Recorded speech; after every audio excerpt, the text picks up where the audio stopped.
Something that has inspired me for many years is the Martin Luther King Jr. quote, which is, "Everybody can be great because everybody can serve." And being of service is, I think, our greatness. Well, I went to the University of Pennsylvania in Philadelphia, and when I graduated, I always knew that I wanted to go to acting school after college, and that was kind of my deal with my parents. I would go to college and then I could go to acting school, which I did. When I first moved to Los Angeles, it was the early 90s, struggling like most of my friends were at that time. I also felt really strongly that I wanted to get involved in something in my community because I felt really disconnected. There were two guys who had a similar desire and a great idea for a project, and the three of us did it, and it was called Voices. We called it Voices in Harmony, and we designed and worked with at-risk teens on a mentoring theater program.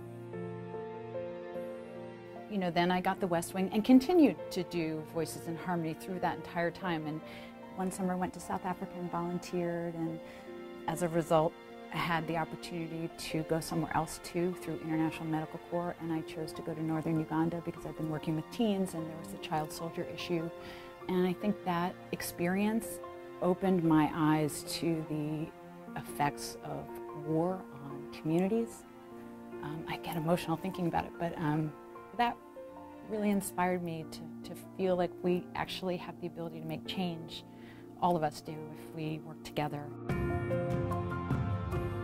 I'm Senior Director of Justice for Vets, and our mission at Justice for Vets is to put a veterans treatment court within reach of every veteran in need.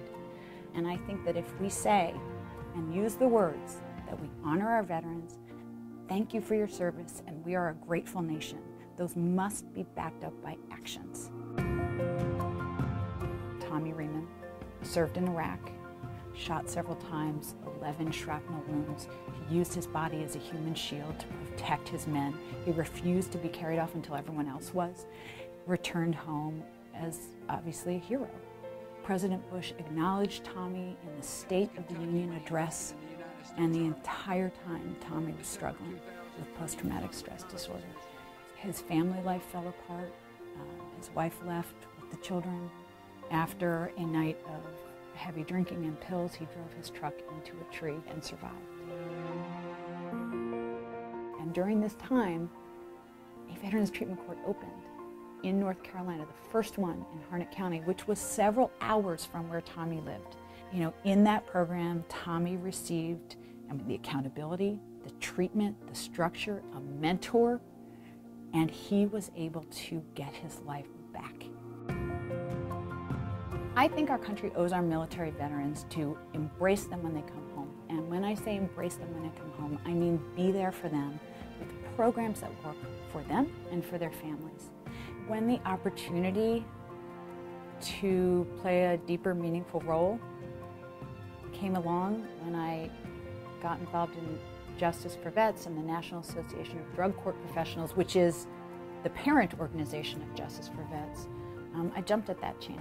And I think it's very rare in your life when an opportunity presents itself where you really can participate in something that is having a profound, deep, and meaningful impact on people's lives.